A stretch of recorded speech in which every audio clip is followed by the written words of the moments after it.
കൊട്ടിയൂർ തീർത്ഥാടകർ സഞ്ചരിച്ച കാറിൽ മറ്റൊരു കാറിടിച്ച് ഒരു കുടുംബത്തിലെ 4 പേർക്ക് പരിക്ക്. തളിപ്പറമ്പ് തൃച്ചംബരം ശാസ്താനഗറിലാണ് അപകടം നടന്നത്. തൃക്കരിപ്പൂർ സ്വദേശികൾക്കാണ് പരിക്കേറ്റത്. തൃക്കരിപ്പൂർ ചക്രപാണി ക്ഷേത്രത്തിന് സമീപത്തു നിന്നും കൊട്ടിയൂരിലേക്ക് തീർത്ഥാടനത്തിനായി പുറപ്പെട്ട കുടുംബം സഞ്ചരിച്ച കാറാണ് ശനിയാഴ്ച രാവിലെ അപകടത്തിൽപ്പെട്ടത്.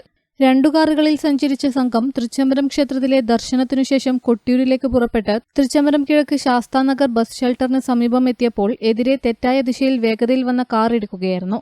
കണ്ണൂർ എയർപോർട്ടിൽ നിന്നും കാസർകോടേക്ക് പോകുന്ന കാറായിരുന്നു ഇടിച്ചത്. കാറോടിച്ച ശശീന്ദ്രൻ, ഭാര്യ നിഷ, മക്കളായ വിഷ്ണുപ്രിയ, വിഷ്ണുദേവ് കൃഷ്ണ എന്നിവർക്കാണ് പരിക്കേറ്റത്. ഇതിൽ വിഷ്ണുദേവിന്റെ തലക്കേറ്റ പരിക്ക് സാരമുള്ളതാണ്.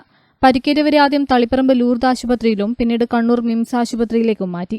വിവരമറിഞ്ഞ് തളിപ്പറമ്പ് ട്രാഫിക് SI M രഘുനാഥിന്റെ നേതൃത്വത്തിൽ തളിപ്പറമ്പ് പോലീസ് സ്ഥലത്തെത്തി റോഡിൽ നിന്നും വാഹനങ്ങൾ നീക്കം ചെയ്തു. News bureau, Taliparamba.